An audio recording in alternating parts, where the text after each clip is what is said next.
That's the Hell way to yeah. go. Nah, fuck go, baby. All right, good shit, baby. Let's do this shit. Let's do this. Draden, fuck. Well, yeah, I can't. There say we that. go. So I'll start. I'll start over. So no, my thing, dude. I have to personally stop saying the fucking F word.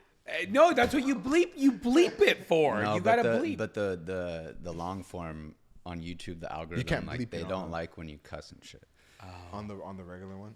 On No, the short clips, you we'll bleep fucking it out, can't. But Yeah. You see what I'm I saying? mean, we It just can. comes It's out. just we need to be No, more. we do. You're good. So for in the aspect of like having videos, they don't like it when you curse. Even even audio, audio, too, bro. but So make it mindful YouTube for in yourself. general doesn't. Like I'm a big cursor, so that's something I'm having to work on. Is like limiting my fucking F.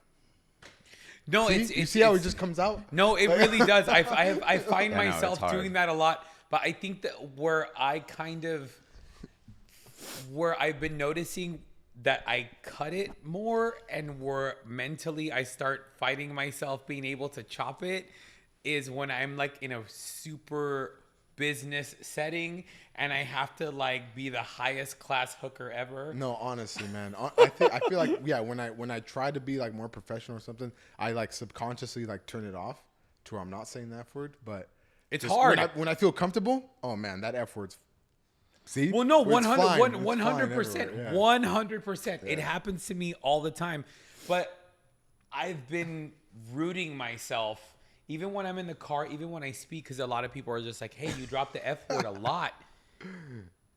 You okay, man?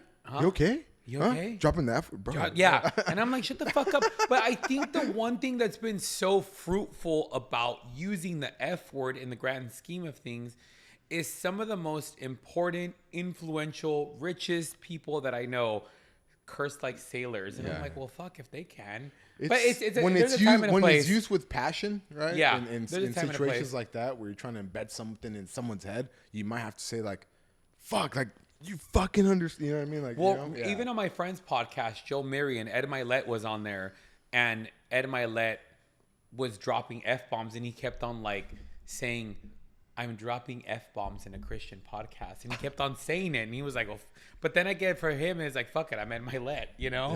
Yeah, I am who I am. That's funny. Well, Yeah. anyway, yeah, well, 25-8 boys, thank you for being here. Draden Cruz, man. Yes, Thank sir. you for Gusto. the- yeah, Hola, nah. ¿cómo están todos? Welcome Ay, onto the ay, ay. podcast, yeah. Welcome back, bienvenidos. Salute to our guy here, man. But no, thank you for being on the show and giving us a place to come and record this. And man, it's good to fucking see you. Absolutely, And I man. dropped that, yeah, It's, that- no, it's fantastic. It's good. I haven't seen you guys in 6 months. I know. I What's feel been like- going on?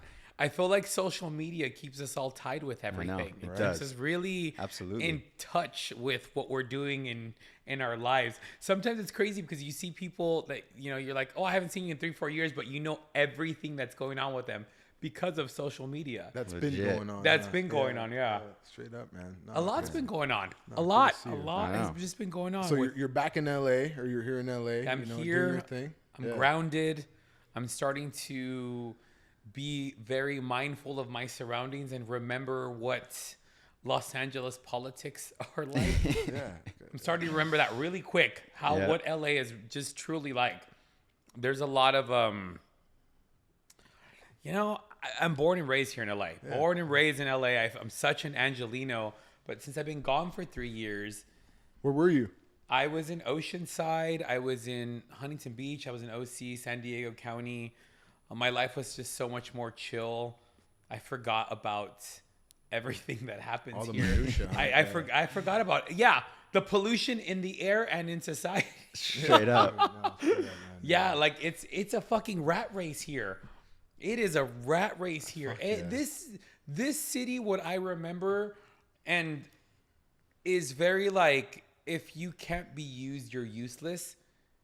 And I'm starting to remember that really quickly. As soon as you're Yeah. back here. As huh? soon as Yeah. you're back here, you start remembering how people act. Yeah. And It's you're a like, LA lifestyle. You know what I mean? No, it really is. This is a thing. Yeah. This is a thing. And I was just like, wow, I've been gone for so long. I'm rusty. Well, welcome back, man. Yeah. I'm trying to now be you're in the thick and authentic. thin of it. Yeah, I'm in the thick of it already. Yeah. So it's just, Yeah. I'll never forget. This happened a couple of weeks ago. I was getting Botox, and I was like, well, here we go again. I hadn't had no fillers in my face, nothing. And I was like, well, I guess it's time to fucking get back to LA. Fill me up with the botulism. Oh yeah, no. Well, welcome back, man. Welcome back to the scene. But for the people that don't know, Draden Cruz here started off, I guess, as a celebrity chef, cooking for high-end clientele. Moved on to now doing more of the catering and kind of event, coordinating and planning. So you've been through a lot, man. And that's tight. I've watched you from a young age, starting off to the chefing and the cooking and all that stuff for cool people. Where I was amazed, So take us back a little bit. How did you get into even just being you're cooking for people? Or did you talk to me? What's up, man? Well, when I was younger, Yeah. Where'd you grow up? I grew up in Huntington Park. Okay. I grew up in South Central LA. Yeah. It's kind of crazy because as much as I want to elevate myself and elevate my life, Huntington Park, Southgate, and Downey will always be a part of me. Shout out to Southgate. Yeah, man. Southgate. I lived in Southgate too. Yeah, Southgate life. Cypress Ave. Yeah, exactly. Cypress Avenue. I grew up super heavily, Latino barrio. Sorry, I was being a little white. Yeah, no, good. I was like being a little white right we there. got a white kid on the podcast. Bien hood. Yeah. I was like, as a matter of fact, I'm gonna start, getting my accent back. I grew up in Huntington Park in Southgate, and I grew up in a house full of women who love to cook. First generation. I'm like first generation Latino. All my family's from Mexico and El Salvador, and I just always, this is how I knew I just always, even gay, just wanted to be in the house making tamales and making coffee, food, huh? making food. Yeah. Yeah. I always had a fascination with the gossiping at home and drinking coffee and the old ladies. School. Yeah, man. Drinking coffee. Literally, they would be. And it's love in there. It's love in there. Like, lots of love. Yeah, I remember sneaking into the kitchen where women are doing their thing, and you go in there and you just feel like the warmth of everyone it's home. around each other. It's home. The smell, the everything. Lots of gossip. Always. Lots of gossip. Mira la tía, ¿qué está haciendo? Yeah. Ay, ya tú sabes what their son is up to. Yeah. And so I grew up with that, and my cousins and my brothers and everybody be outside playing, and I'd be in the house making tamales and making menudo, and so I had a knack for it at a very young age. And did you ever think you'd be doing something else when you were younger? Like, did you have something else in mind before you kind of? Well, because I feel like the cooking might have been some subconscious for you, like. Yeah, just like in your bloodline kind of thing. Yeah, I feel like it's in my lineage. We've always been good cooks. We've always gave amazing food, and I feel like it was in my blood. And like I said, for me it was easy. My brother Brandon, he was always good at like doing erector sets and putting shit together, and I personally just never found any interest in that. But I was like, fuck, I'll chop up a tomato and make some salsa or make some guacamole. Yeah. Love it. And it was at a very young age, and it was like a fish to water. And that's how I kind of got my start in food. Like, it was just always, and there was always a running joke with the old ladies in my family. It was like, when you guys die, no, I would tell them when I was a little kid, and I would get smacked because I was like, when you guys die, I want all your recipes before Straight you up. die. You guys are old. 100%. And they would just be like, we're not gonna die. We're not gonna die. We're not gonna die. And I was like, but you're old. You're old. You're like 75, 80. Like, you're gonna die like next year. I was such a little asshole. I was always such a little shit when I was a little kid. Like, it was always funny. bad. At what point did you turn it though to like doing it for other people? So when I got into high school, I was on a lot of drugs. Fuck yeah, hell yeah. I was on a lot of drugs. Everyone needs that plug, man. Yeah, everyone needs that plug. I was on a lot of drugs in high school, and I hated the gym. I hated math. I hated English. I loved science. Yeah. I was always a science person. Chemist.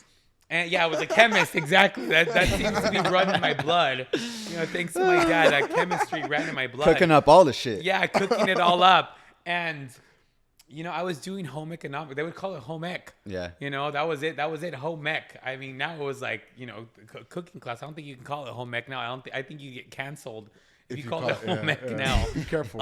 Yeah, you got to be careful with what you call it. And I did a lot of the food run courses, and my teacher just loved me. She was like, "Oh my God, you're great. You do good. You know what you're doing." And I've been doing this. I've been doing this. Yeah. And I'll never forget. I'm better than you, teacher. Yeah. Right? No, I'll never forget one time she called it the Medina sope. And I went in there one day and I just made a bunch of sopes. And sure enough, she was like, "Hey, would you mind doing a bunch of these for the school fair?" Yeah. No, it was for the school fair. And so that's what we did. We sold sopes, and it was just a family recipe. And that's when she was just like, "Why don't you do this professionally?"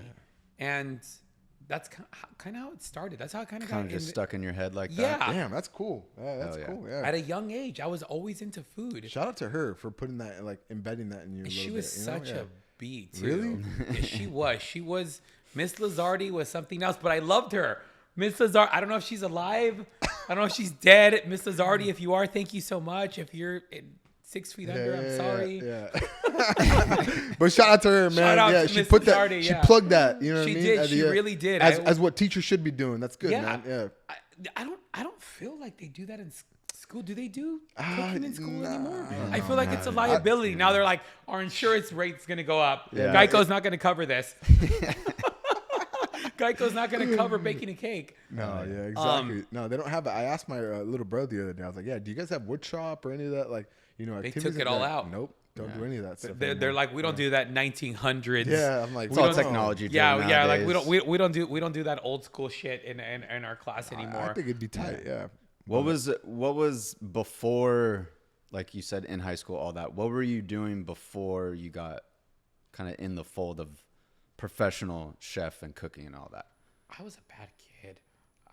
Tell us. I was just bad kid. I was always a bad kid. I was doing drugs. Like, I think I took my first hit of weed when I was like 8 or 9. No shit. Yeah. Just with the homies or? With my uncle. Shout out to Uncle Slick. Oh, Rick. Oh. Shout out to Uncle Slick. Man, Uncle Slick I was love like, that guy, Uncle man. Slick I was like, fucking love look, him. you're gonna do this anyway. Might as well do it with me. I think I was like 8 or 9 years old.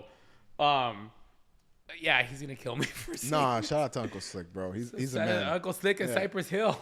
Bro, honestly, the first like times I smelled weed was with him and my dad. You know what I mean? Like him Yes, being around. in the neighborhood on Cypress exactly. Avenue.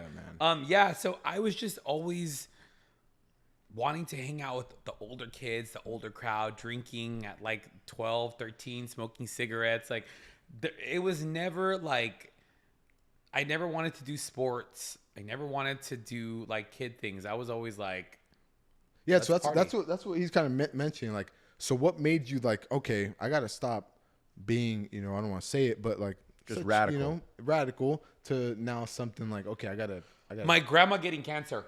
My grandma got cancer. So after high school, I mean, I still toyed with it. I mean, Right. I partied until almost in my late 30s. I mean, my early, no, I want to say I stopped doing drugs in my early 30s. But what really got me focused on food was my grandma getting cancer.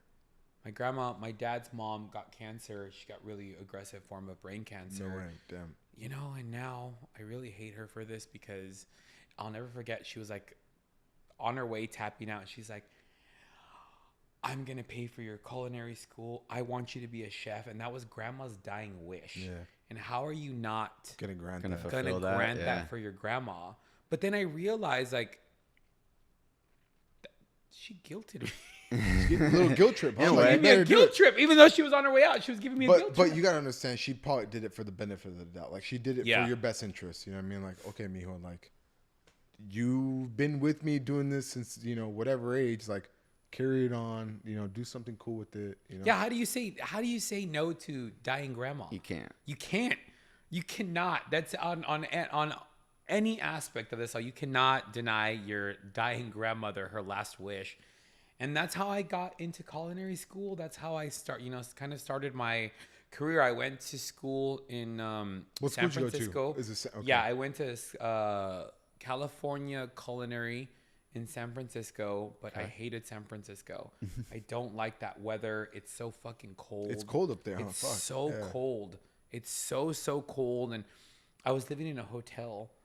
Like For the time you were going to school? yeah, I was going across the school, like it was across the street, and yeah, I was living in a hotel, like in a 2-bedroom hotel. And the way that they would do kind of like the dormitory situation was, you're in a hotel room with 2 beds, and you just lived in a hotel room. Bro, that sounds expensive.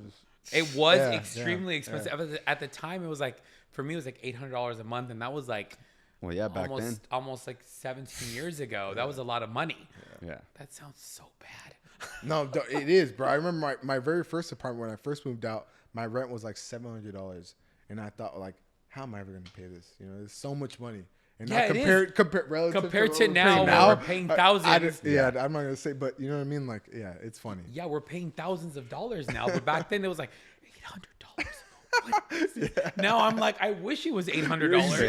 Yeah, I wish it was $800. So yeah, I lived in San Francisco for a few. I only lasted there 6 months, and I immediately was like, I need to go somewhere where it's hot, somewhere where there's more traction. And then I ended up moving to Scottsdale, Arizona, and I finished up culinary school there. And it's kind of crazy because, you know, when you're beginning in the culinary industry, you don't really make a lot of money. Mm-hmm. And you first have to make that name for yourself, right? Yeah. I mean, you're getting what a lot of people, oh, great. I'm about to get comfortable for this, dude. Baby, I'm about to get comfortable. So a lot of people don't know, and they think that they glorify the chef industry, is that when you start out in the cooking world in any aspect, you are making dirt money. As a matter of fact, restaurants want you to work for free because it is a privilege to go work underneath these big time chefs. Yeah. It was like, oh yeah, you're going to work with this person. You're not going to get paid for like 3 or 4 months. Suck my fucking dick. Bleep me out as much as you want. I get it. But straight up, like, and I was like, there's no way in hell. This is what paying your dues are. I'll never forget. I got a job at a restaurant called Zest in Phoenix. And it was kind of in the gay area. And there was like a lot of like gay magazines and a lot of gay publications. So in the middle of my shift, because I was a host, I actually made more money as a host at this restaurant than the guys in the back of the kitchen would make. Crazy. Actually cooking. Cooking. So then I was making more money than the people in the kitchen. So I'll never forget, one day I saw a big stack of like magazines, and I picked one of the magazines up, and I was like, man, I was making like $14 an hour. It's like, I need to make more money. This is not going to pay my rent. So I flipped open these magazines, and I saw an ad for a strip club. Hell yeah. And I was just like, Tyler's eyes just opened up. I'm sorry. I don't know why. why your eyes just opened up. Yeah. And I said, No say. why don't I just go be a stripper? So sure enough, I went to the strip club. I auditioned. And so I used to host during the day, and I would go strip ass naked at night for money. And that's how I got through culinary school. Yeah. There you go. Hey, gotta do it somehow. Yeah, I always tell everybody, like, I don't mind telling people I'm a stripper, but I was like, dude, there's no way in hell. People are like, you got to pay your dues. If they're not paying you to even be there, like, you got to figure it out somehow. Yeah, like, you got to pay your dues. I was like, bro, I'm about to go pay these dues on this. I'm about to go. I'll pay my dues. I'm gonna go pay my bills on this stripper pole. So during culinary school, in the morning you're cooking your eggs and ham. At night you're showing the eggs and ham. Yeah, exactly. I was a fully nude stripper in culinary school. And so finally, I graduated culinary school, and it was time for me to move back to LA. So I kind of left my G-string and my host job in Scottsdale and in Phoenix, came back to LA, and I was here for about a month and a half, and my brother Brandon got us jobs at the Conga Room. And in LA? Yeah, in LA. And at the time, it was big because Prince was an owner. will.i.am was an owner. There was just a bunch of celebrities that were just kind of opening up this big like Latin So the traffic club. where they were coming in. Yeah, it's at LA Live. Yeah. And, I was like, oh, the Black Eyed Peas. This is when the Black Eyed Peas were big time, and Prince was still alive. Of course, yeah. Fuck. And That's dope. So Brandon was like, yo, I'm going to get us jobs at the Conga Room. I was like, I don't know what this is, but I'm down. I just moved back. And so we did bottle service. We were VIP boys at the Conga Room for quite a few months. And I actually wanted to work in the kitchen there. So I would work in the kitchen in the pantry, like or the bakery section of it. And trying to work your way into the kitchen. But I was making more money outside doing bottle service. Yeah. And so I would wake up in the morning and go to the Conga Room and work there. And then I would work double shifts, and then I'd go home for like a couple hours. And then I would come do bottle service until 2 a.m. And I'd be completely wiped out, wiped out. Until one day, the Will I Am had a foundation, like a big fundraiser there. Yeah, okay. And I had no idea that there was going to be just top names like Rihanna and fucking Fergie and the Black Eyed Peas, and Jesse Jackson was there. Like Reverend Jesse Jackson was at this. So we got there that day, and I remember they were like, "Hey, you're assigned Fergie." Like, so we're all so like, you're serving Fergie's table? I was assigned Fergie that night. Like, Fergie was my assignment. Fergalicious definition. Yeah, she was my assignment that night. And so I'm helping out Fergie, and then on the mic, Brandon's like, "Yo, I need you to come to the green room right now." I was like, "What the fuck? Just come to the green room right now." You're like, okay. So I told Fergie, "Hey, I gotta run." She said, "Okay," she didn't have to take the stage anytime soon. So I run to the green room, and I was like, "Brandon, what's up?" He's like, "I got a big surprise for you." So I walk into the green room, and I'm like, "Brandon, what's up?" And I hear this loud voice. "Oh my God, baby!" And I'm like, "Who is this?" And I see this like red hair, and I'm like, "Oh my God, is that Perla? Is that my Aunt Perla?"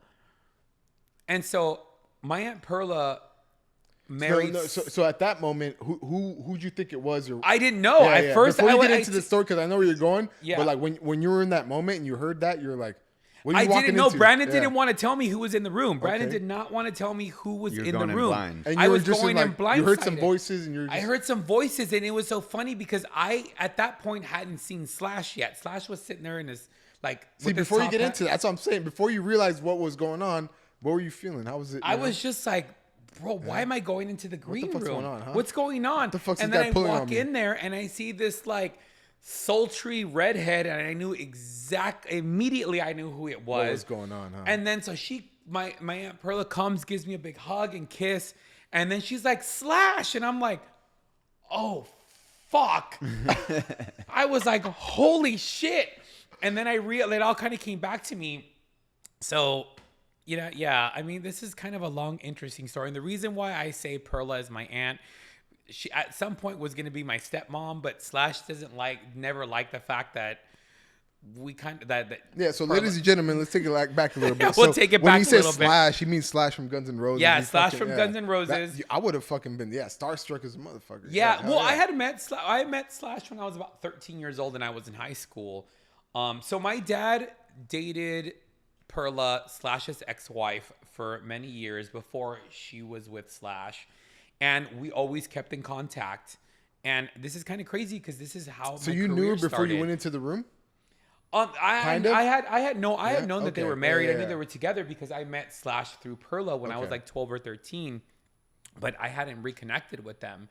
Little did I know that walking into that green room that day was going to change my life. Like, realistically, Brandon calling me into that green room was what started my career. In culinary. And everything. And even now, like, I always tell, and it's so crazy because Perla, she tells people now, like, I'm her best student. I learned a lot from that woman through the years. But when we went, it was crazy because they were sitting down. I was catching up with them. And then in walks Rihanna. Rihanna walks in, and I was like, starstruck. Like, bro, Rihanna walks, and this was 2 days before Chris Brown and her had her like situation. The fighting thing? Yeah, before all that stuff happened. And so I'm just starstruck everywhere, and they're so happy to see me, and I'm talking to Slash, and I'm just like, damn, bro, what? I just got out of culinary school, like, I'd have 2 a days boner before. I had got out of college like 2 days before, and I'm just like, bro, what the fuck is going on here? And so Slash was going to go on stage with the Black Eyed Peas. He was performing Sweet Child of Mine with Fergie. And at that point, they're on my mic like, hey, Draden, you need to get back to work. And I literally told my manager, no. I'm good right now. I said, no.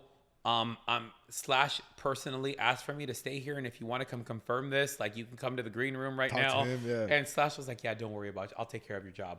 Like, don't worry about it. And legitimately, like, everyone, they're telling me to come back to work, and I'm like, sorry, yeah, guys. no, I'm sorry. I just clock me out or fire me. Yeah. Literally, I was like, this is better. Yeah, this is better for me. I was getting yelled at. I was like, yeah, you guys can fire me. You're like, take this headset. Yeah, my brother was doing the same thing too. He's like, bro, I'm not listening to anything. And so that day Perla had invited us. She's like, hey, boys, come to the house on Monday.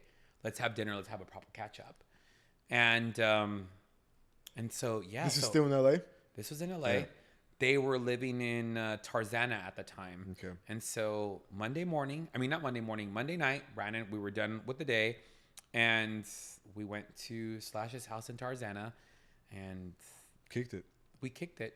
It was crazy because here I am fresh out of culinary school, wasn't making very good money in Arizona. I started making good money in LA, and I'm already at Slash's house. Yeah. How did it translate into your career? Like, what were your like thinking like behind in your head? Like, so check this out. So they had a private chef. They already have a private chef, and I didn't think anything of it. I was just kind of happy to be being invited there. And so they were in the middle of buying a house, which is now Big Sean's house. They had bought a house in Beverly Hills at Mulholland Estates, and the house wasn't going to be ready. So that summer, they rented a place in a place called the Colony in Malibu. And it's like $30,000-$40,000. At that point, it was like $30,000-$40,000 a month just to rent a place in this place. So they were renting a house there. And so every weekend, me and my ex would go to the Colony to go hang out, pool parties, barbecues.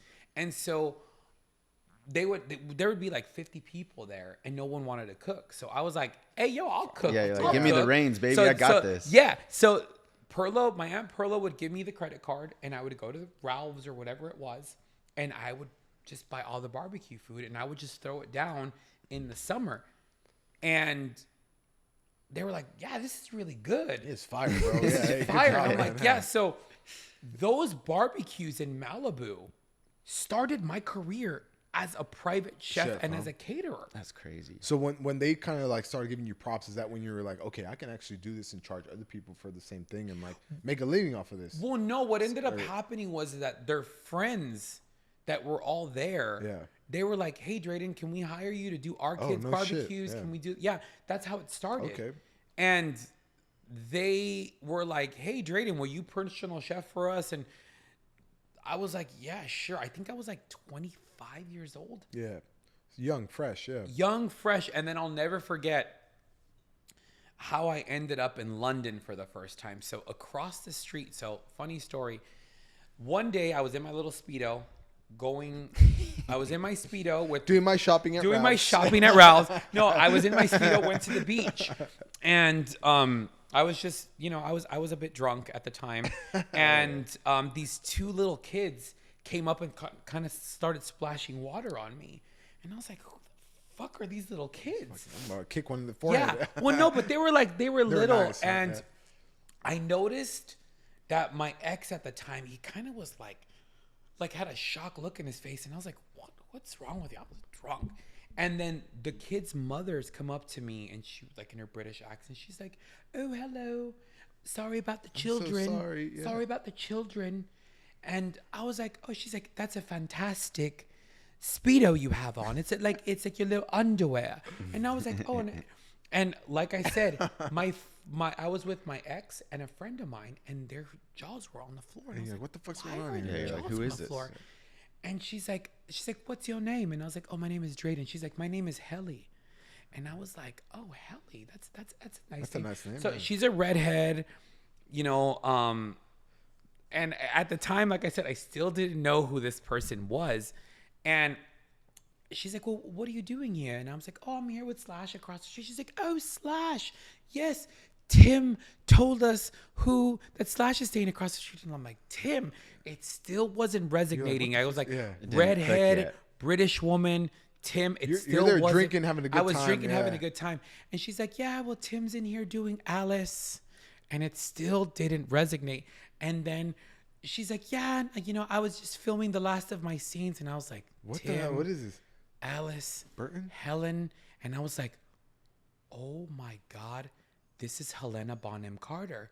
And who she's talking about is Tim Burton. Tim Burton. I was thinking like, that, man. holy- Damn. And so literally, that my gave me the chills right now. yeah, I love like, Tim Burton. So Shout I out was to that I guy. was That's sitting there crazy. talking to fucking Helena Bonham Carter on the beach, Didn't and even her know kid. it. Those are Tim Burton's children, and Tim was sitting there editing Alice in Wonderland, and so I ended up becoming cool with like Helena's camp.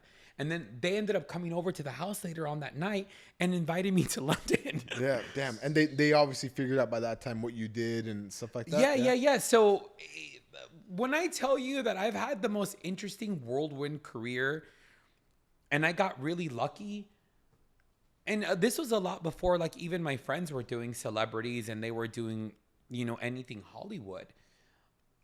That's how I got started in the business. You also put yourself in the right places at the right time, though. You know what I mean? I believe in luck. You know what I mean? But I also believe in like the self-drive and like putting yourself in those situations that lead you to these instances that seem like luck, but you just open those doors for yourself. You know what I mean? Yeah. And I that's mean, cool. I ended up going to London. I'll never forget. I took a picture roasting a fucking chicken in Helena Bonham Carter's like little stove and her little stove. Yeah, I came back and I lived. I lived with Slash and Perla for a few years, and I mean, we would have Paris Hilton and Charlie Sheen, Ronnie Wood from the Rolling Stones, and Big names. big names would come over and they'd be like, Thanksgiving dinner, Christmas dinner. It was family. Right. So for me, when it was like, oh, celebrity chef, it never resonated for me because It felt like family, maybe? it was home. Yeah. I lived there. I wasn't paying rent there. Like it was such a family atmosphere. Like I would get up in the morning and have coffee with Slash and watch fucking SpongeBob. And make food for, No, sometimes I wasn't even making food. I was living there. there. I was, it was dope. It was a really You're blessed with that. Yeah. It was a really dope time in my career.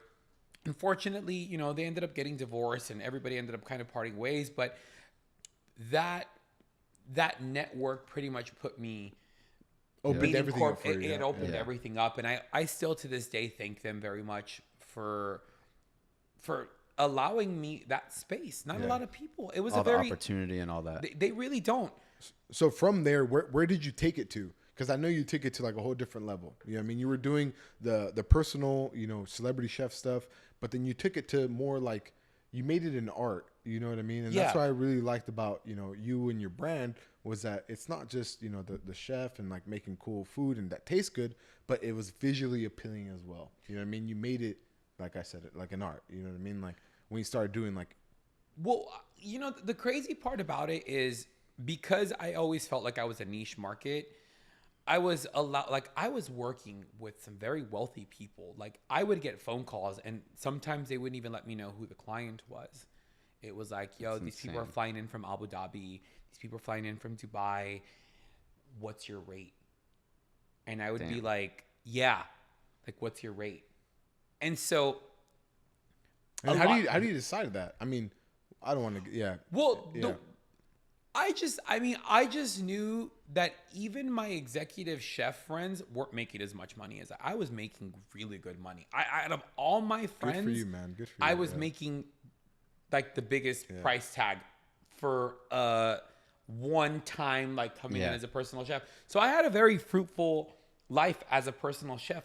The problem is that I think what kind of started killing it for me, just personal chefing, it was like you were still a chef and it was like cook my fucking steak. Like whenever I want it, how I want it. Like some people were just super douchey. Yeah. And they were just like, I'll pay you whatever you want, but you gotta do whatever. Do it how I want. I felt like a food hooker. But normally a hooker's in and out. You're in and out. You're in and out in a few hours. No, with them, you're like you're there all day. Dinner. Yeah. You're staying there till dinner, and you got to do everything. And I started realizing that I was making more money doing catering, and so that's how I kind of transitioned from personal chef to catering. And one of my friends owns a restaurant in Los Angeles, in West Hollywood. And she kind of hit me up. She's like, hey, check this out. This is my first experience in catering. She's like, hey, do you want to come to Sundance Film Festival with us? And I was like, yeah. She's like, I'm going to pay you. She's like, I'm going to pay you this much money. Come. I'm there. Yeah, I'm there. And literally, I went from personal chefing to catering. It was Matthew McConaughey, Daniel Radcliffe, Nicole Kidman. That was my first experience as catering. When I tell you that, like, I got lucky. And so just take me to that through that transition, because like it takes skill though to go from like a chef to now managing chefs and building this what you have now, because it's a lot of trial and error. It's a lot of trial and error. Like and it's so funny because now people tell me, I want to go to culinary school. I want to go to culinary school. I want to be a chef, and I'm just like, do you really want to? I said, if you want my honest opinion, go get a job somewhere. Go get a job at a catering company. Go get, fuck culinary school. Culinary school is trash. Right. It is really, really trash. So you're saying real world experience is better than... Exactly. Real world experience is where it's at. And, getting thrown into the situation, because all of my life and all of my career, I've always been thrown to the piranhas. Always thrown to the deep end of the pool. Always thrown to the lions. And... But that's what fucking builds you. It really does. Yeah. It really does. It's extremely fruitful. But then it's like if you fuck up, it could be. But that's why you're going. I'll never forget when I was at the Sundance Film Festival and I had to pee, bro. I was banging out sliders. I was just like, I was in the back just banging shit out. Yo, I gotta piss real quick. Yeah, and then I was like, I gotta use the bathroom, right? And I run to the bathroom, and I walk in, and I'm peeing. And then in comes Matthew McConaughey. Matthew McConaughey comes in, and this is when he was doing the Dallas Buyers Club. Oh, and he was really thin. Huh? And I was like, he comes in, and he's like peeing right next to me. He's like, what's up, man? And I was like, my dick got hard a little bit. I was like, Matthew McConaughey, hey, what's up? This is interesting. So tight. Yeah, it was dope. And it always was like that in my career. Just constant, just weird shit happened. Don't even get me started on like when the security team came in for Prince. Also bathroom experience. I had the best bathroom experience with Prince. I was working at the Conga Room and everyone was going crazy because Prince was coming through the door. All right, nobody can look at Prince in the eye. Prince was a diva. Yeah. Prince was a diva. Yeah. You couldn't look at him in the eye. You're not supposed to. You're not supposed to. You get kicked the fuck out. Prince. Yeah. And he had broken his ankle, and he was like walking in with his cane. He came with his pimp-ass suit, right? And he was being walked down, and I was like, I got to use the bathroom. And I thought Prince was going to walk straight into the club. Sure enough, I ran into the private bathroom to go pee, and I'm pissing. And the door just swings open and Prince walks in. And Prince just kind of looked at me and he's like, what's up, man? And I was like, there again. Prince? His security guy didn't know what to do. And I'm sitting there peeing. I'm like, bro, Prince is in here. In my head, my inner monologue. Dude, I've had the best bathroom stories. As a gay guy, hilarious, bro. Yeah. Having bathroom stories with Prince and Matthew McConaughey that didn't lead into nothing nasty, but was just kind of like in passing. Yeah. It's pretty epic. But that's legitimately has been my career. Just luck. I mean, luck. Yeah. Don't even get me started at what happened at Coachella one year when I ended up hooking up. You also did catering at Coachella, or what'd you do at Coachella? I would do private home experiences. At Coachella, so at Coachella, yeah, so nearby that are having houses out there. Yeah, Airbnb, people would hire me on, and I would just cook for fucking just everybody, everyone. And so it was great. The money was great, but then it started becoming extremely routine for me, just really routine. And The chefing side? the chefing side became real routine, and I just didn't want to do it anymore. So I just kind of shifted my focus into catering. And my friend Chris gave me my first big catering break with Lucky Brand Jeans, and I did their holiday party. It was my first big corporate catering dollars is where it's at. Like, that is where I tell everybody. Because they'll pay for it. It's corporate money. They write it will off. They don't give pay a fuck. for Run up that it. Amex. Yeah. They're paying. They're not Deep. bargaining. They're just, not bargaining. They're like, my budget is X. Cool. All right. I'll fill X. Yep. I'm like X, Y, and Z, and they'll come out. They're like, no, we need to amp it up. And you're just All right, like, cool. Okay. you want burgers, and this is how much you. Okay, Yeah, fine, sure, cool. whatever you want. Sure, it's whatever you want. No, when you run it on the business card, it's not their money. They don't care. Yeah, no, they don't. They don't care. So that's realistically how I kind of like got into the catering world, and I just kind of stayed there. But then here I am, all this time later, and it's just become extremely routine. Also, I want to say that unfortunately, I work with some pretty shitty people that kind of creatively just kind of put me in a box and didn't want me to thrive. Get bigger than that. Yeah.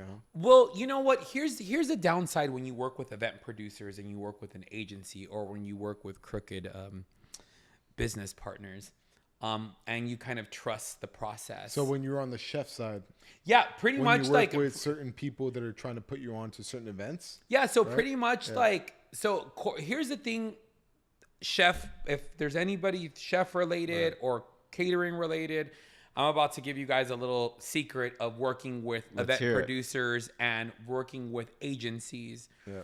So the client, and depending on which agency or depending on which event production company you work with, the client will be like, I have $20,000, $30,000 for catering.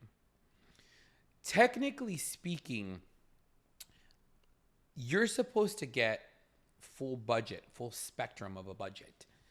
And Full spectrum, like you see all the numbers. meaning if the client says they want $30,000 of catering, Right.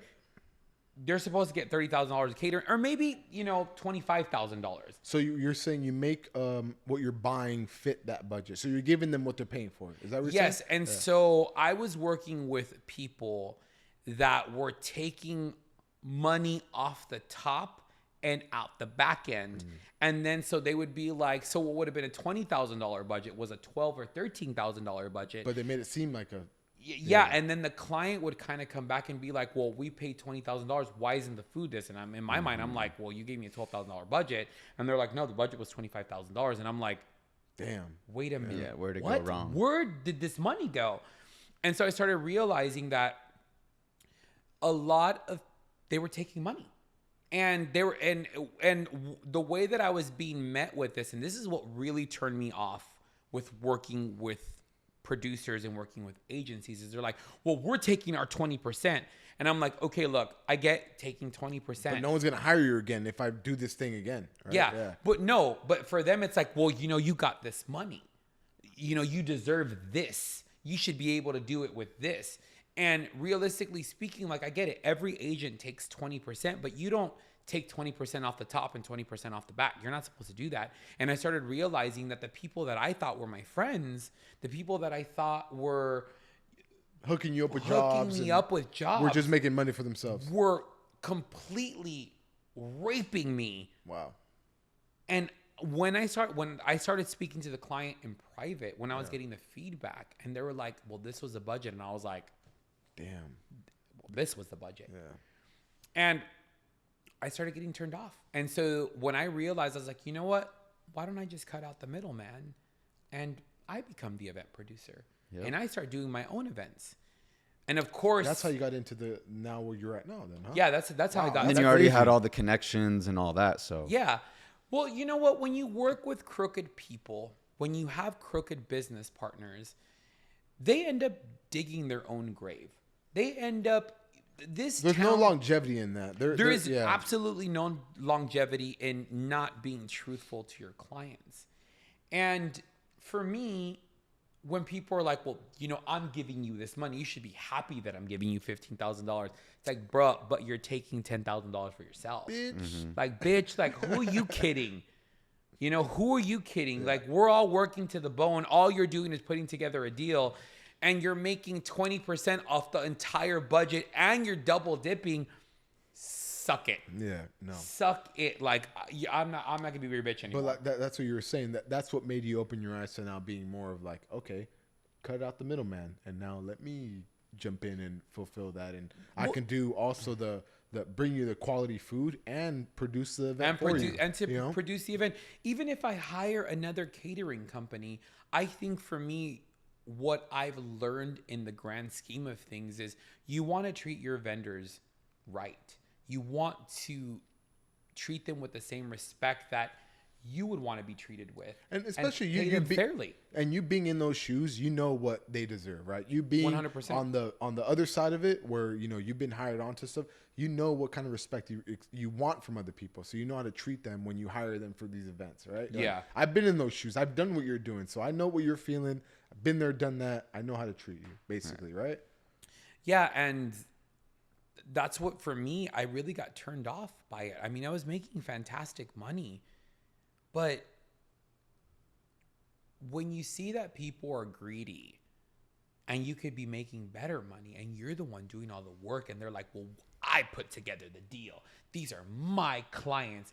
And they're just fat, greedy people. I know I probably shouldn't say fat, but I'm going to say fat, greedy motherfuckers. Fat, greedy motherfuckers.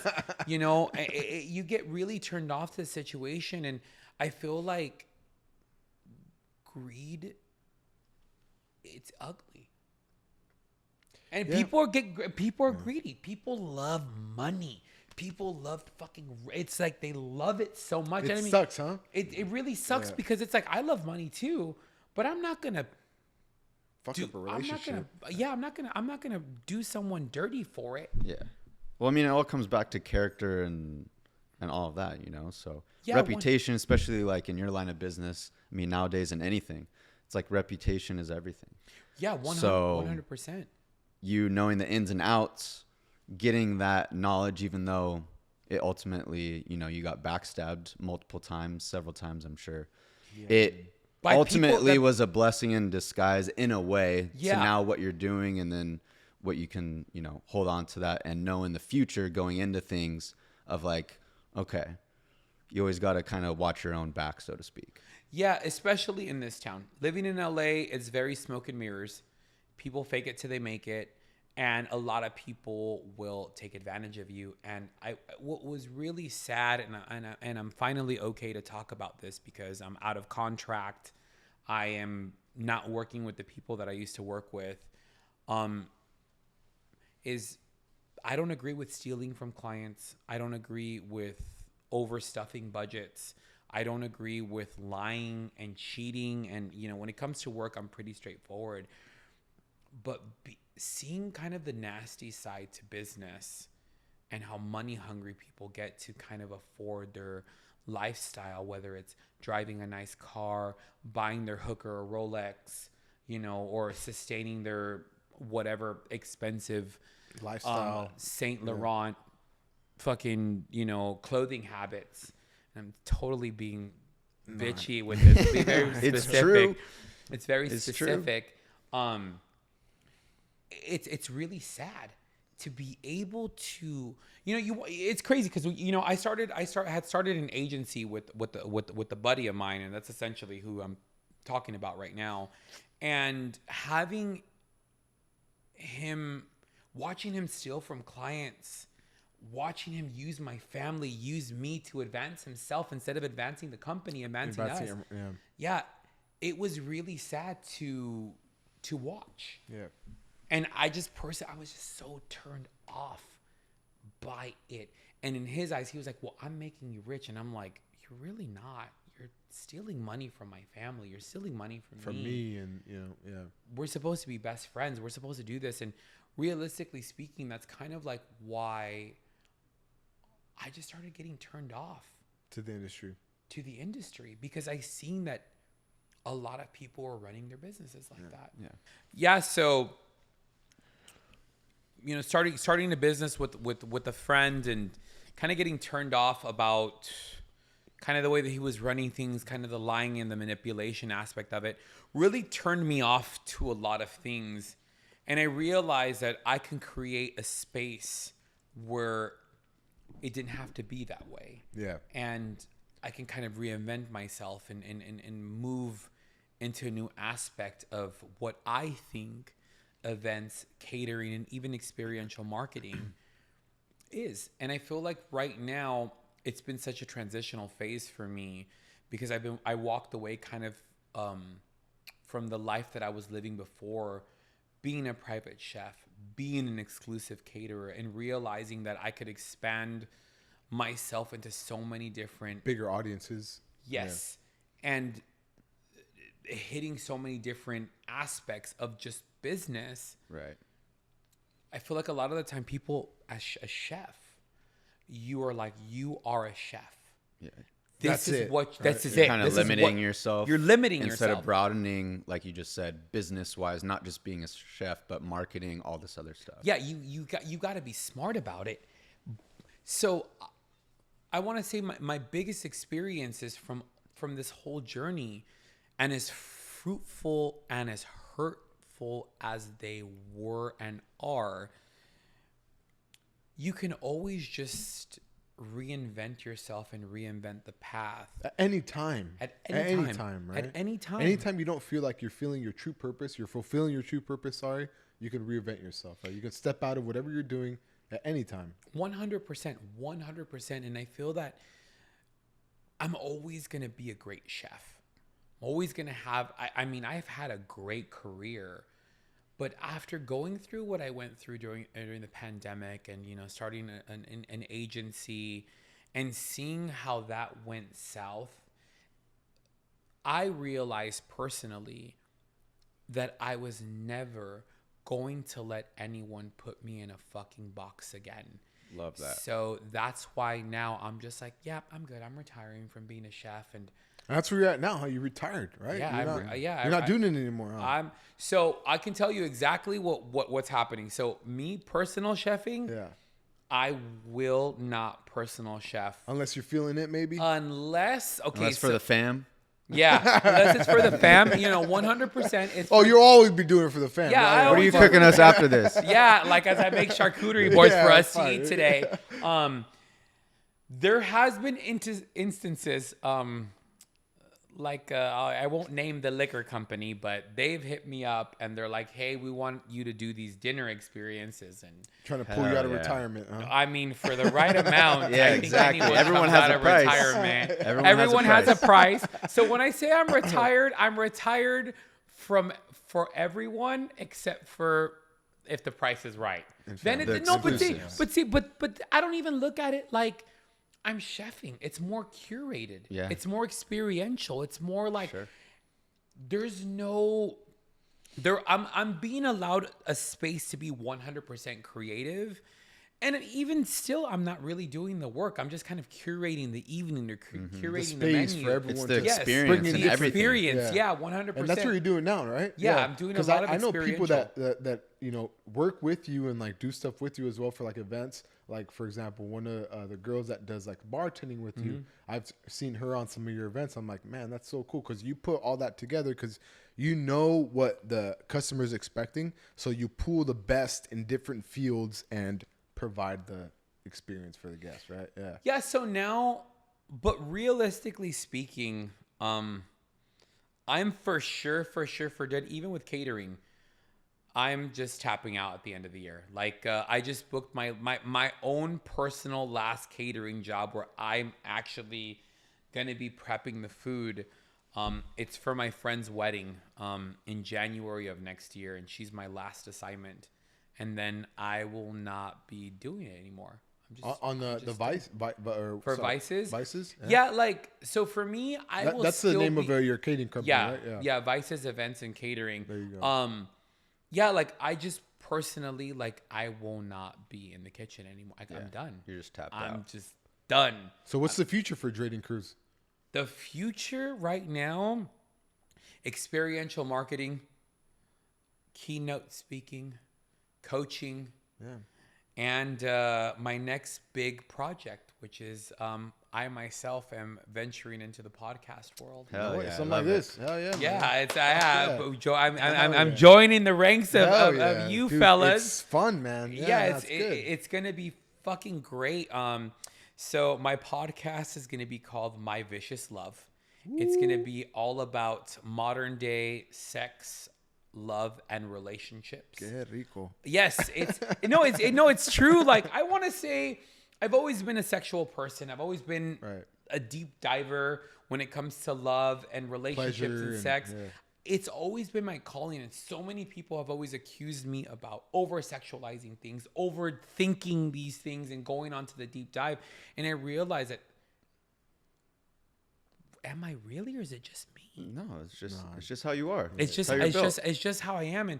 And so right now it's just been so interesting because I got hit with like, well, what are you gonna do in your life? What are you gonna do in your career? It's like, what the fuck does it matter? First of all, I didn't ask you. Yeah. I didn't ask you what.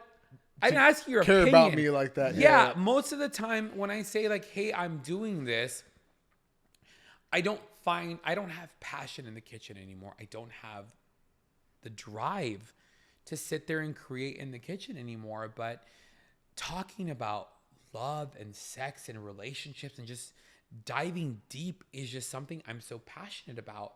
And so kind of like fast forwarding things. So last year was kind of like really chaotic. It was kind of like the end of the COVID era for me. And I had a really bad split with my old business partner. Like, I just kind of walked away from In the catering side or the chef? on the event and marketing Okay, side. yeah. Like, I just walked away. I just did not agree with the way that he was doing business. So I stepped away from that, and I was balancing out my home life and my work life. And unfortunately, my home life was taking a very, very, very deep dive into a very bad place. And I am currently not, I was engaged. I was in a relationship with my ex-partner for a while, and we were engaged and we're no longer together. So I kind of had to re-find myself as a single man. Reinvent yourself. Reinvent myself. And that went into play with your career as well, right? Like, what are you going to be doing just in general, right? Exactly. Yeah. I hit a point where I didn't want to cook anymore. I didn't want to be in business with my friend anymore because he was a fucking piece of shit. And I was no longer engaged. I was no longer in a relationship. So we got new Draden Cruz right here. We got new Draden. New and improved. Reinventing himself. New and improved, yeah. And so I did a huge deep dive in, I took a bunch of emotional intelligence courses, and I ended up getting mentored by some pretty amazing people. And so it's crazy. So my friend Katrina is engaged to a man, very wonderful man. His name is Joe Marion. He is a very successful entrepreneur. Right, yeah. He is the shit. This man is fantastic. He is a, Christian. He is. It's crazy because when I think about Joel, I think about how I never thought in a million years that this would be someone that I would look up to, because he's so, he's very into religion, very into God, and I've never been really religious. But when you kind of take the religious aspect to people and you start seeing them for their morality and the things that they Do not just say. exactly Like what they believe in, their exactly. character. And Joel is such a fruitful, humble. He is a very wealthy, very successful man, and to be able to have him as a somewhat mentor and having him be in my life, and it's crazy. So after my split, I went through a really bad dive. Right. I didn't know what to do with myself. I was not expecting my fiance to go out the way that he did, and it put me down a downward spiral. Like, I didn't know what to do with myself. So what did that relationship like kind of help you out with? So The relationship with your mentor. So with Joel and Katrina, so I'll never forget, the opportunities were always there. They were always like, hey, come to our mastermind, come to the mastermind. You can always be a part of this. So back in January, I was in a really dark space. And I had called Katrina up that night and I said, hey, babe, what can I do to be a fly in the wall at one of these masterminds, at one of Joel Marion's masterminds? And she's like, buy a plane ticket right now. Like literally, buy a plane ticket right now. Come to Florida. And come to Florida now. And I was like, well, the ticket's $1,000. She's like, at what point in your life were you like experiencing this? What were you going through? And then you're making this call. To making this call was just, I had a bad place financially, a bad place emotionally. Just mentally, you were just mentally beaten like, down, huh? The life that I knew, my relationship was no longer existent. The work life that I knew was no longer in existence. Everything of my life was gone. That defined you, right? That defined me was gone. I didn't want to cook anymore. I didn't want to. Everything was gone. You're just crazy. In an unknown place. That's crazy. Yeah, I and respect so, that so and much. So to get on the phone with a very it's a blank close canvas, friend, so man, that's a good place to start. Let me fucking tell you something right now. Going to Tampa changed my life. So this is. I've been super excited to talk about this. So I went to Tampa to go to the 100 Million Mastermind. That's the name. And they're 100 Million Mastermind and the Avengers. Who holds it? Joel Marion and Dan. Oh my God, I don't know one Dan's name. Dan, that's kill me. But yeah, it's Joel, for the most part, it's Joel and Dan, and they are very much linked with a bunch of different entrepreneurs. And I mean, I can't really think of it. I know everybody by first name. I don't know everybody last name, but they're very well known in real estate, entrepreneurial. Like these people are big wigs in the entrepreneurial space. Granted, and I think this is why I just don't. It was so amazing for me to go to this event because I didn't know anybody there. Right. I didn't know anybody. Pushes you out of your comfort zone. Yeah, I didn't know anyone there. And so I go to this event. I show up to Tampa, and I attend the first seminar for the evening. Later on that night, we got invited to this huge, luscious, fucking just over-the-top dinner at one of the most expensive places in Tampa area. One of the biggest mansions. And we went to the dinner. And, of course, I go there, and I'm like, I'm the brokest person in the room. The brokest person in the room. And I go to this dinner not knowing anyone, and I'm just like, like, okay, what do I do with myself? And guys? Katrina and Joel were like, well, you're here. Yeah. Figure it out. Yeah. Go talk to someone. Go talk to somebody. Be a fly Why are you on the talking to wall. us? Yeah. Why are you talking to us? You met me already, but you know what the met fuck I'm me. going to say? And so I'll never forget, I was so nervous, and I wasn't drinking at the time. You went out there sober. I went out there sober. That's very cleansing, man. Hold on. Good. But I was like, Draden, you need to get it together real quick because you can't tank this. So I remember going to the bar and asking for a glass of wine. I was like, I'm not supposed to drink, but I was like, I need to get it together. I need to snap whatever funk I'm in my head. I got to get it out.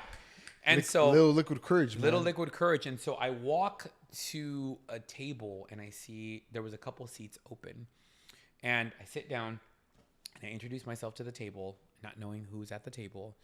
And, everyone was kind of talking their stories. And a man by the name of John Gordon, who at that point, I didn't know who John Gordon was, Right. starts asking the table, hey, so what is your word of the year? And everyone around the table. Just one word. One word.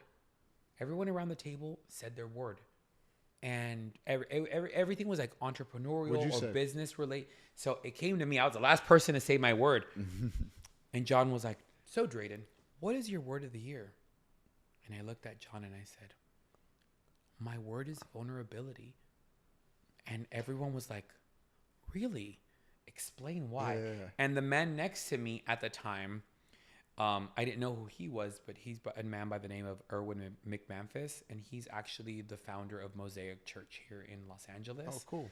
And so I didn't know that he was so influential. I didn't know who you were speaking to across I didn't know who I was speaking to. Yeah. So when it was time for me to talk about my vulnerability, I talked about how I allowed, because you always have to take responsibility for You're allowing and taking responsibility for your actions. Anything that happens in your not life, victimizing yourself. Exactly, I agree. So I allowed myself to be in a toxic relationship. I allowed myself to get taken advantage of in biz. So I was sitting there pouring my heart out about what I had just allowed happen to me in my life.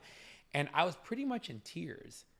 And the whole table was like, oh, wow, thank you so much for sharing this vulnerability. And I pretty much was practically crying at the table because I was broken. I was a broken sandal at this table. I bet you felt so good though, man. But I bet you felt so good. John Gordon looks at me. He's like, you know what, Draden? Thank you so much. Yeah. And then I said, okay, guys, now it's my turn to ask a question. And I said, okay, why is it that in our lives, we can win the Nobel Peace Prize. You can win the Academy Award. We can win and achieve the biggest goals and achievements in our lives. Why is it that in a mere moment, we let negativity infiltrate our lives?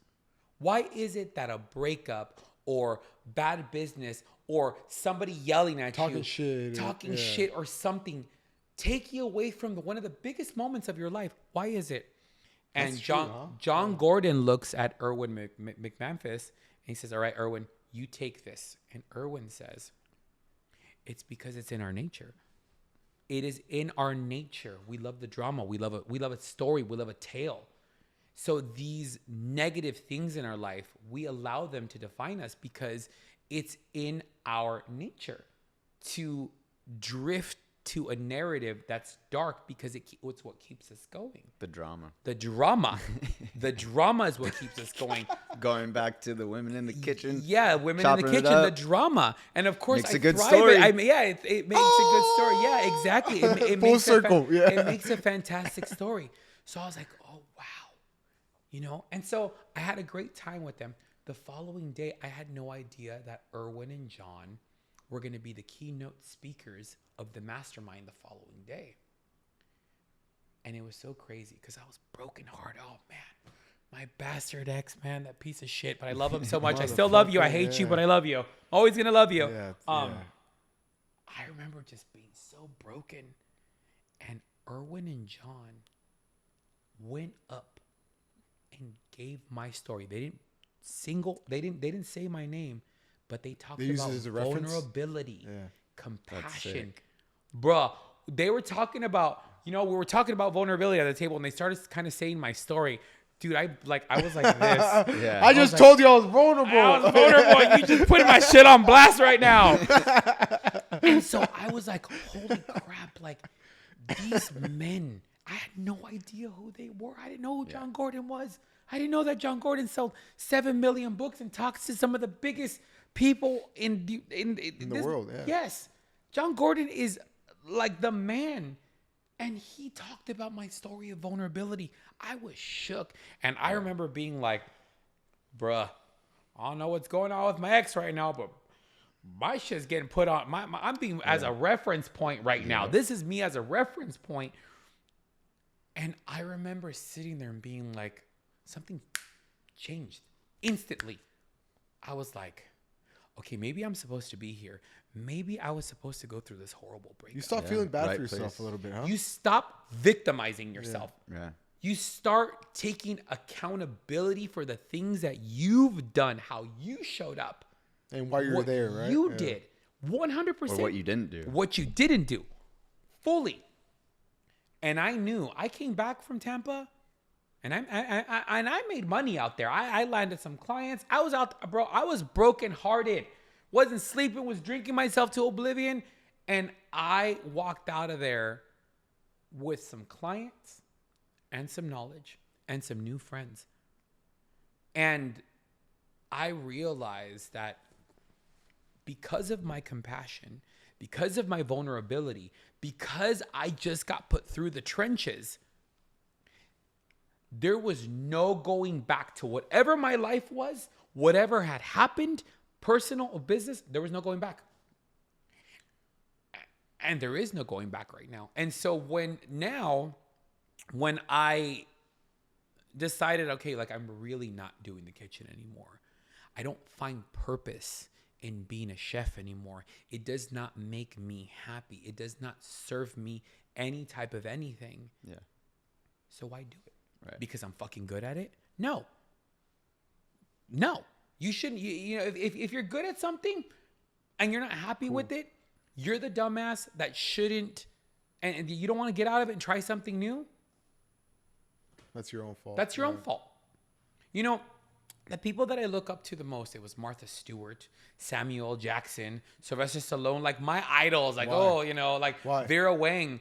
You know that all of them made it after 40?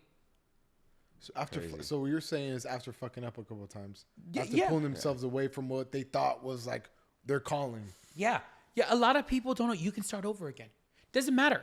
You can start over again. Some of the biggest, most influential people in the world didn't get their start till later. So people are like, I hear kids now, but I'm 29. I got to have it together. Bro, you know what I was doing when I was 29? Doing blow and like off some girls' boobs and like in Ibiza, like doing ecstasy. Like I was partying at 29. Yeah. And it's Everyone's okay. at different stages in their life. You know, Yeah, at it's different okay to ages, fuck up. Right. But if you get to a point where now you want to be fruitful and you want to change the lane, then you can. And that's why now, catering, it's good money. I like it, but I'm over it. Yeah. For me now, it's like, you. yeah, it doesn't fulfill me anymore. And I've worked with the biggest celebrities, most wealthiest people. I could have the biggest chef business, the biggest catering. I don't want to do it. So I guess our biggest take from this is like to anyone just doing anything in general, if you ever feel like at a point in your life where you don't want to do it anymore, it doesn't feel you anymore, it doesn't matter how old you are, you can always pull yourself back, regroup, and do something that does fill you. You know what I mean? They can be something 100%. completely new. 100%. Like legitimately, I'm in my late 30s restarting my life again. I mean, granted, I'm still going. You know, my bills are paid. I'm not in a rut. But I got to a point where I was just like, I want something more. I want something new. I need something with substance. I need something that's going to drive me. And it's okay to start over again. And I respect that, man. A lot of people are so Yeah. afraid to start over again. It takes balls. It takes canicas. You know, it takes canicas. It really does. It was very this journey that I've been on has not been an easy one. And I keep telling everybody a big side of me died. But in order to rebirth, the phoenix must rise from the ashes, baby. The phoenix must rise from the ashes. And I realized in order for me to move forward, I had to die to rebirth. And these amazing people, that's why I shout out to Joel Marion and John Gordon and like that experience and Erwin McManus and Katrina, and Catherine Gordon. Love you, baby. Yeah, man. These people, meeting them in such, well, not Joel and Katrina, but the people that I met at this mastermind in Tampa, which I'm actually going to one in Scottsdale in a couple weeks, listening to badass entrepreneurs, humble people, God-fearing people, Christian people, which I never thought in a million years I'd be like, bro, I'm gonna listen to these motherfuckers. But listening to them speak their mind in the most humble, fruitful, positive way to get you to build you up, it's what I needed. That's good, man. Well, it's like you got clarity from it. And something that you said was going there, you're looking to learn, gain knowledge, all of that, right? You're like, hey, I'm a nobody. I got no name. Like, yeah, I got invited because my connections, this, that, and the other.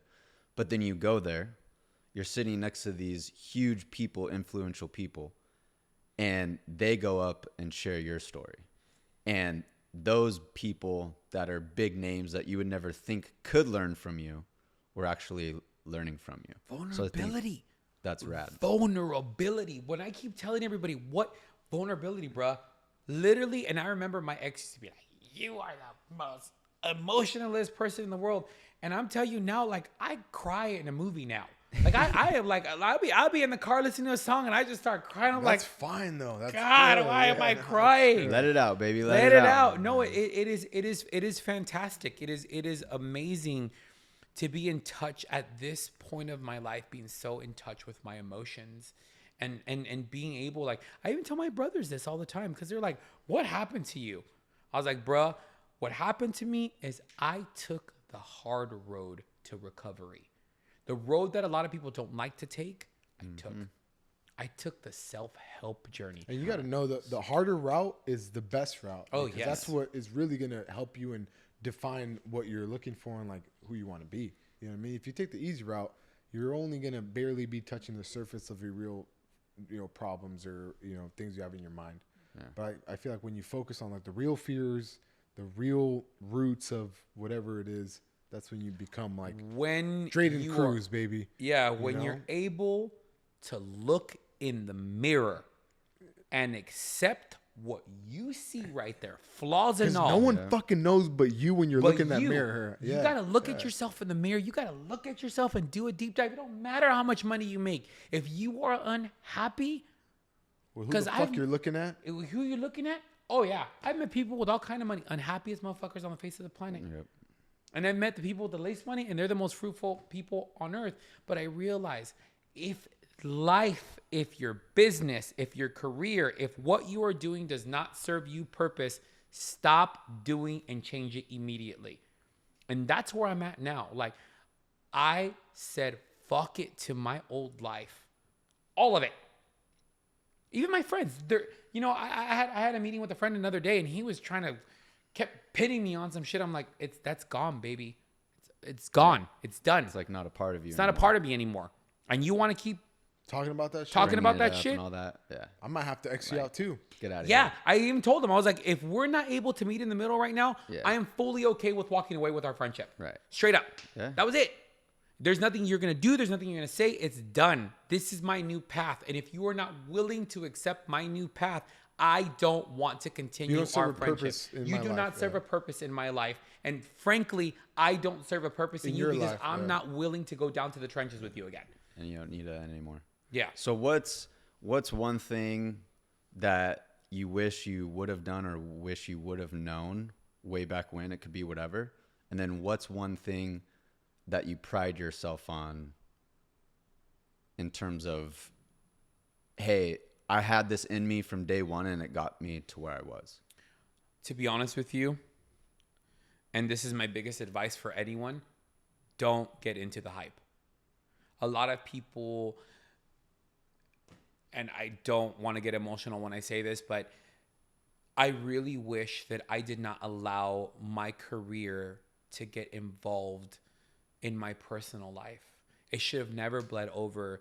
I should have respected my relationships more. I should have respected my family more. I should have been there a lot more. I became career hungry. I became money hungry. And I lost out on a lot of beautiful things. And I allowed myself for it to bleed into my relationships, bleed into my personal life in ways that I was so self-centered and so self-involved. For what? Yeah. For what? What do you gain out of being, well, you're career hungry. Do you know when you die? You ain't taking that shit with you. No. Yeah. Nothing. You don't know how many times I have been told by mentors, by scholars, by fucking, fucking meditation, people who thrive in the meditation world. How many times they're like, if you died right now, would you be happy? It was one of these things. It was at one of the masterminds. They said, okay, the average man lives 75 years, right? Okay. If you divide that up, technically I'm midlife already. Okay. I already live half my life. Are you happy with that half? Are you happy with that half? Am I happy? The fun parts, yes. But then I realize how much time I lost. And you know what? And I'll say this, even though there was flaws, even though it was toxic, I'll never forget my ex-partner saying, you are so consumed in wanting to move up, that you're not being present right here. And what I realized, Caught up in the bullshit a little bit.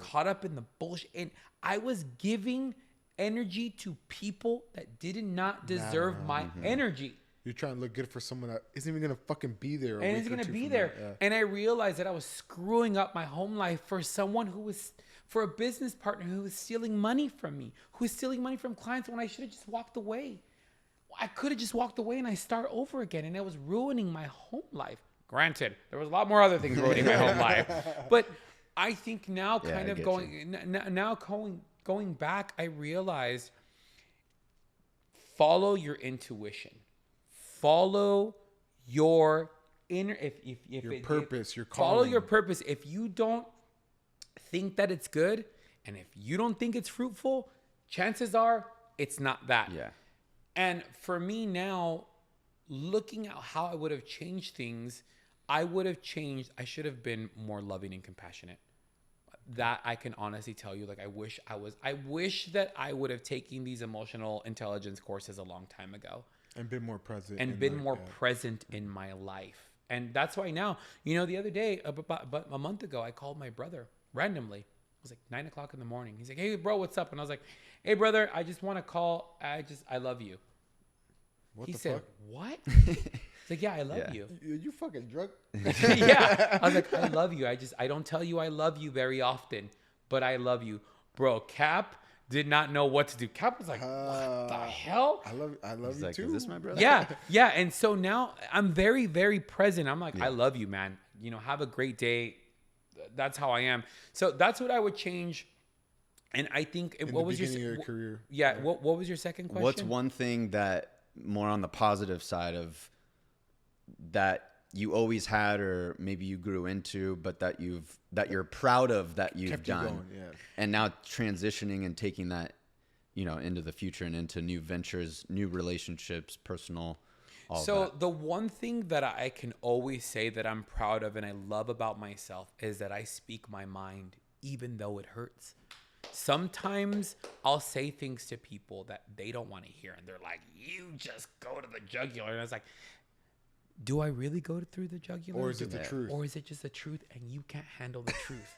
Whose problem is that? Because I know when people tell me the truth, I'm like, oh. And then like a day later, I'm like, thank you so much. You was fucking right. Yeah, you were right. Got you here, like, damn, bro, you're fucking right. You were right. Like, ugh, so pissed off. So that's one thing that I will always take with me, is that I always say what's on my mind. And even though sometimes I just understand that I shouldn't, my delivery is starting to change. Good, man. That's what's being evolved. It's evolving. Yeah. Being more approachable a little bit. More approachable. Yeah. And I feel like now in my new, my newest venture, my podcast, when we talk about love, bro, when I tell you, what's the name of the show again? My podcast is going to be called My Vicious Love. The Vicious Love. Yeah, My Vicious. I can't wait to be on it, man. Bro, I cannot wait to have you guys on. It's going to be fantastic. And what's it going to be about? It's going to be about modern day love, sex, and relationships. Cool, man. And it's going to be nothing is going to be taboo. And I'm going to talk about it from a place of experience, vulnerability. I'm going to be vulnerable. I'm going to be compassionate. I'm going to be real. Like, we're going to do a deep dive, raw. Curiosity. Every single question, everything. We're going to go there. I want to talk about, I found my voice. That's what it was. Through this journey. Through the fucking 20 years previous to you, what you got out of the most of everything was just getting your voice and just your purpose. Getting my voice and back. What now you like your true calling and feeling and, right? Your gut feeling. Yeah, and I feel like a lot of the time people get so afraid to speak their mind because they're afraid of what other people are going to think or 100%. Say. And it's like, no, just do it. Yeah. Like, people are like, oh, don't talk about what happened at work. Don't talk about what happened in your relationship. It's like, nope, we're talking about it. I'm single and I'm ready to talk. Like, I can tell you right now, it's been 6 months since that. I am single. I'm ready to talk about it.